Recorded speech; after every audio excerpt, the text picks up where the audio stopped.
Hello friends, नमस्कार। एक बार फिर से हम आप लोग अपने इस यूट्यूब चैनल पर स्वागत करते हैं। मित्रों, आज का जो हमने टॉपिक लिया है उसके अंतर्गत हम लोग अध्ययन करेंगे शाखीय अभिक्रमित अनुदेशन। यानी शाखीय अभिक्रमित अनुदेशन क्या है, यानी ब्रांचिंग प्रोग्राम्ड इंस्ट्रक्शन। जैसा कि आप लोगों से को अवगत करा दें कि हम यहाँ पे अभिक्रमित अनुदेशन के अंतर्गत सारे वीडियोज़ ला रहे हैं, जिसमें हम रेखीय अभिक्रमित अनुदेशन के बारे में डिस्कशन कर चुके हैं। ये सेकंड टॉपिक होगा जिसमें हम बात करेंगे शाखीय अभिक्रमित अनुदेशन क्या है। तो ये सारे टॉपिक्स हम यहाँ पे आज 1 बाय 1 कवर करने वाले हैं। यहाँ पे हम शाखीय अभिक्रमित अनुदेशन का अर्थ और इतिहास के बारे में बात करेंगे। फिर हम लोग इसके कुछ मान्यताओं के बात करेंगे और विशेषताओं के बारे में बात करेंगे। तो इन सारे वीडियोस को, इस सारे टॉपिक्स को हम यहाँ पे 1 बाय 1 कवर करेंगे। तो आइए देखते हैं शाखीय अभिक्रमित अनुदेशन में क्या होता है। तो शाखीय अभिक्रमित प्रविधि सन 1954 यानी 1954 में नॉर्मन ए क्राउडर नामक मनोवैज्ञानिक ने प्रस्तुत किया था। मनोवैज्ञानिक का नाम याद रखना मित्रों, नॉर्मन ए क्राउडर नामक मनोवैज्ञानिक ने प्रस्तुत किया था। इसे आंतरिक अभिक्रमण भी कहते हैं। इसको एक और नया नाम से जानते हैं जिसे हम लोग आंतरिक अभिक्रमण भी कहते हैं। क्राउडर ने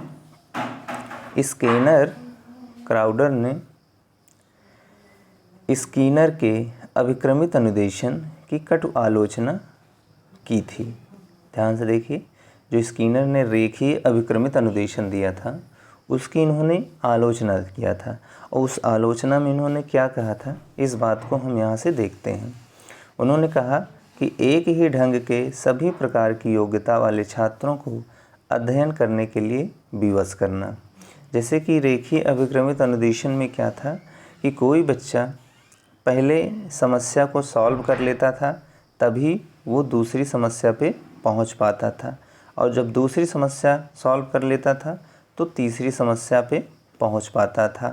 तो कुल मिला के यहाँ पे ये था कि अगर वो पहली समस्या सॉल्व नहीं कर पा रहा है तो उसके लिए कोई उपचारात्मक प्रणाली नहीं थी, उसे वह डायरेक्ट सेकंड पे नहीं जा सकता था। फिर से आपको यही पहला वाला ही समस्या जब तक सॉल्व नहीं कर लेगा तब तक वो आगे नहीं बढ़ सकता है। तो इसी बात को उन्होंने कहा कि स्कीनर साहब के जो अभिक्रमित अनुदेशन था तो उसमें एक ही ढंग के सभी प्रकार की योग्यता वाले छात्रों को अध्ययन करने के लिए विवश किया गया है, इनका यह मानना था। अब दूसरा इन्होंने कहा कि गलत अनुक्रिया करने पर उपचारात्मक अनुदेशन की कोई व्यवस्था नहीं होती थी। यानी उपचारात्मक मतलब कि उसके कोई ट्रीटमेंट नहीं करना या उसको कोई मार्गदर्शन देने की व्यवस्था वहाँ पे कि वो गलती को कैसे सुधार सकता है और गलती करने से कैसे बच सकता है, इसकी प्रक्रिया वहाँ पे व्यवस्था नहीं थी। किसके? स्कीनर के अभिक्रमित अनुदेशन में। और उनका मानना तीसरा था कि पशु पक्षियों पर प्रयोग करके प्राप्त निष्कर्ष को यथावत मानव के लिए लागू करना उचित नहीं है, क्योंकि जो स्कीनर साहब की रेखीय अभिक्रमित अनुदेशन था वो बेसिकली पशुओं के लिए था। ठीक है, बेसिकली पशुओं के लिए वो जो है लागू किया गया था, और उसी पशुओं के द्वारा जो है उसको मनुष्यों यानी मानवों पे इम्प्लीमेंट किया गया था। तो इन तीन बातों का उन्होंने खंडन किया या यूँ कह सकते हैं आलोचना किया। ठीक, और क्राउडर साहब आगे बढ़ते हैं तो इसमें क्या लिखते हैं कि क्राउडर ने अमेरिकी वायुसेना के मिस्त्रियों को प्रशिक्षण देने की समस्या का समाधान करते हुए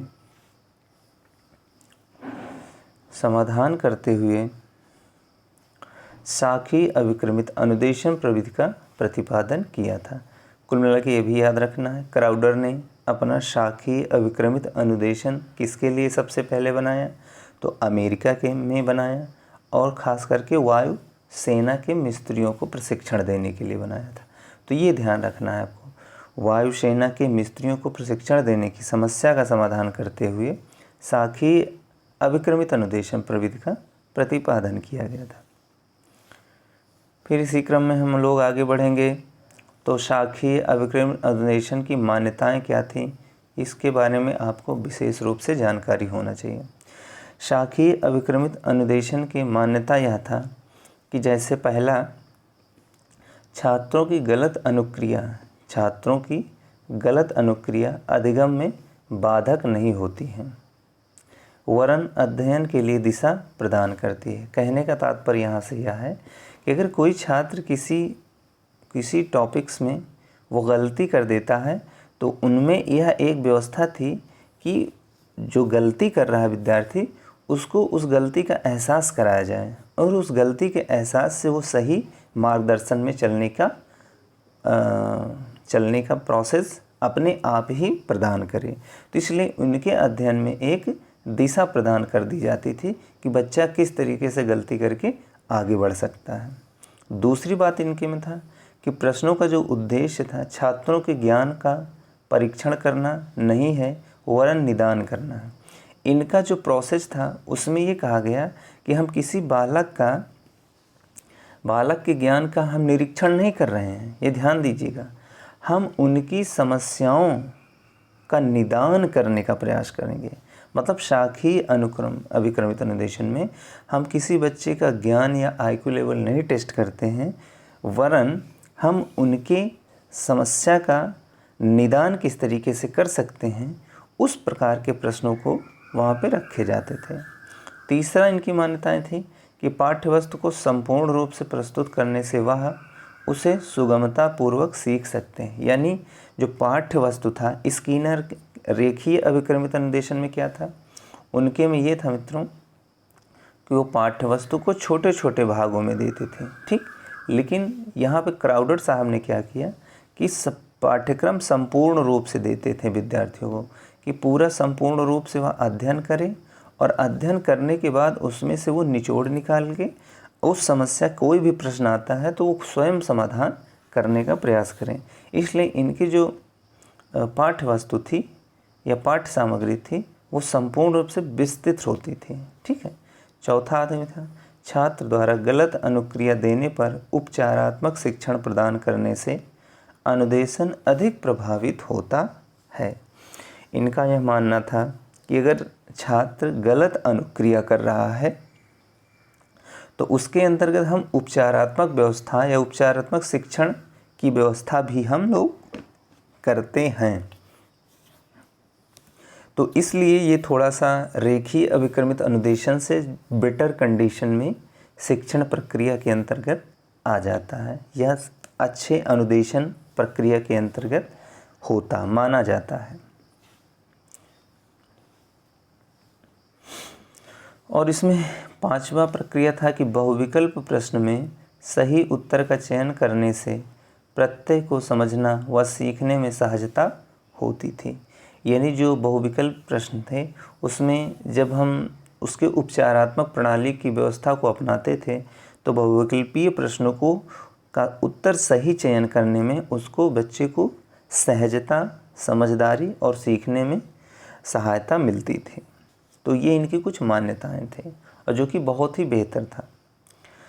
अब कुछ इसमें हम आगे बढ़ने का प्रयास करते हैं। तो शाखीय अभिक्रमित अनुदेशन प्रविधि में पाठ्यवस्तु को अत्यंत छोटे छोटे पदों में विभक्त न करके अपेक्षाकृत बृहद व पूर्ण इकाई के रूप में प्रस्तुत किया जाता है। इसको नोट कर लीजिएगा मित्रों।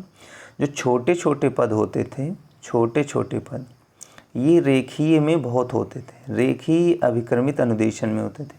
लेकिन यहाँ पे जो शाखीय अभिक्रमित अनुदेशन है यानी ब्रांचिंग में जो आपका कंटेंट होता था, पाठ्यवस्तु होता था, विषय वस्तु होता है, उसमें वो छोटे पदों में विभक्त नहीं करते। वो अपेक्षाकृत पूरा का पूरा बृहद व पूर्ण इकाई के रूप में होता है और उसी का अध्ययन किया जाता है। परिणामतः प्रत्येक पद का आकार कुछ बड़ा होता है तथा छात्र को उसे संपूर्ण पद का अनुसरण करके बोधगम्य करना पड़ता है। इस पद के उपरांत प्रश्न दिए जाते हैं जिसके उत्तर के कुछ संभावित विकल्प, 2 या 3 विकल्प हो सकते हैं, दिए जाते हैं। छात्र को इनमें से किसी एक का चयन करना होता है। कहने का तात्पर्य यहाँ पे ये है कि शाखीय अभिक्रमित अनुदेशन के अंतर्गत जो कंटेंट होता है वो संपूर्ण रूप से दिया जाता है। संपूर्ण रूप से जब बच्चा पढ़ लेता है तो उससे रिलेटेड हम लोग क्या बनाते हैं, प्रश्नों का निर्माण करते हैं।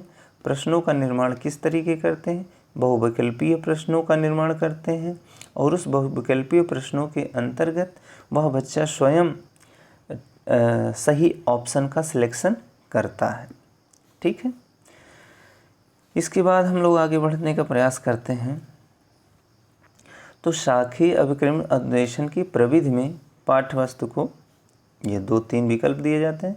छात्र द्वारा चयन किया विकल्प के अनुसार उसे अगले कार्य को करने की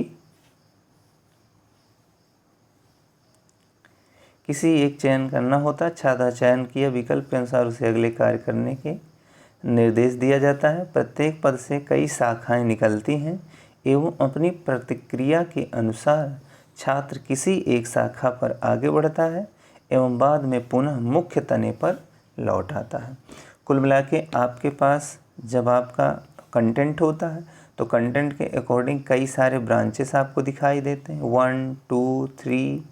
अब बच्चे का जिधर इंटरेस्ट होता है उस ब्रांच की तरफ वो चला जाता है और वहाँ से सारी जिस तरीके की समस्या का समाधान चाहता है उसी के हिसाब से वहाँ पे प्रश्न होते हैं और उन प्रश्नों का उत्तर देते हुए पुनः वह अपने मेन ब्रांच यानी बेंच तने में आ जाता है। आपको पहले वाला सीखना तो पहले में चला जाता है, दूसरा वाला सीखना दूसरे में चला जाता है, तीसरा वाला सीखना तीसरे में चला जाता है, चौथा वाला सीखना चौथे में चला जाता है। तो ये प्रक्रियाएं इस शाखीय विक्रमित अनुदेशन में होती रहती हैं।